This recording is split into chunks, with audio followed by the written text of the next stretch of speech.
Hi friends, అందరు ఎలా ఉన్నారు? బాగున్నారా? నేనైతే ఇక్కడ కర్రీ చేద్దాం అనేసి కొత్త వెజిటేబుల్ అయితే తీసుకొచ్చానన్నమాట. చూడండి ఎంత బాగున్నాయి కదా. కానీ ఇవి తింటే హెల్త్కి చాలా మంచిది. అందుకని నేను కొన్నున్న వాటిని వదలకుండా తీసుకొచ్చానన్నమాట. ఇవైతే సిటీలో దొరకవు, విలేజ్లోనే దొరుకుతాయి. అది కూడా విలేజ్లో ఎక్కడంటే అక్కడ దొరకవు. కొన్ని తీగలాగా ఉంటుంది దీని చెట్టు, అవి కొన్ని చోట్లనే ఉంటాయి. మనకు తెలుసుంటే వెళ్ళి తెచ్చుకోవాలి, లేకుంటే మమ్మీ వాళ్ళని అడగాలి. కానీ వాటి నేమ్ అయితే నాకు తెలియదు. మీకు తెలిస్తే కామెంట్ చేయండి. దాని కర్రీ ఎలా ప్రిపేర్ చేయాలన్నది చూద్దాము. ఫస్ట్ వాటిని ముక్కలు ముక్కలు కట్ చేసేసుకొని ఉడికించుకోవాలి.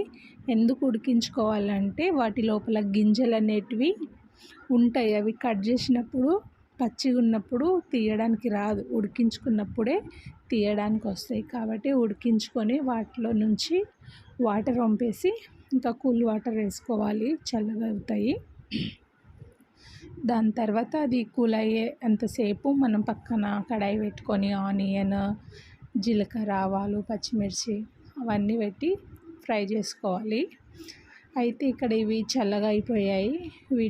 వీటిలో నుంచి గింజలన్నీ ఈ విధంగా మొత్తం తీసేసుకోవాలి. గింజలు ఉంటే చేదుగా అవుతుంది కర్రీ, అందుకనేసి మనం గింజలు మొత్తం తీసేసుకోవాలి. ఆనియన్స్ మగ్గాయి కదండి, అయితే దాంట్లో కొంచెం కల్లెమాకు, పసుపు, ఉప్పు యాడ్ చేసి ఇంకా ఈ వెజిటేబుల్ యాడ్ చేసి బాగా కలపాలి. కలుపుతూ ఉడికించుకోవాలి. ఆ వెజిటేబుల్ ఎంత ఉడికితే కర్రీ ఎంత బాగా టేస్ట్గా వస్తుంది అన్నమాట. అయితే కొంచెం అల్లం పేస్టు, కారం యాడ్ చేసుకొని కలుపుకోవాలి. ఇంకా నా దగ్గర వెజిటేబుల్ కొన్ని ఉన్నాయని నేను 1 టమాటోనే తీసుకున్నాను.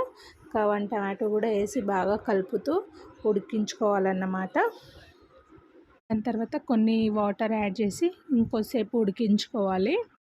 బాగా ఉడికిపోయాయి కదా, దాని లోపల ఇంకా టేస్ట్ సరిపడా కొంచెం ఉప్పు అండ్ ధనియాల పొడి, గరం మసాలా అవి యాడ్ చేసుకొని దింపుకోవడమే. కర్రీ మాత్రం చాలా బాగుంటుంది, అసలు ఉడికించుకుంటేనే టేస్ట్ అదిరిపోతుంది అనమాట. అయితే ఈ కర్రీ కొంచెం అవుతుందని పక్కన ఆలు బ్రింజాల్ కర్రీ చేశాను. అయితే ఈసారి మీరు విలేజ్ పోయినప్పుడు ఈ కర్రీ ఖచ్చితంగా ట్రై చేయండి, ఎందుకంటే ఈ కర్రీ తినడం వల్ల హెల్త్కి చాలా మంచిది. బాయ్ మరి.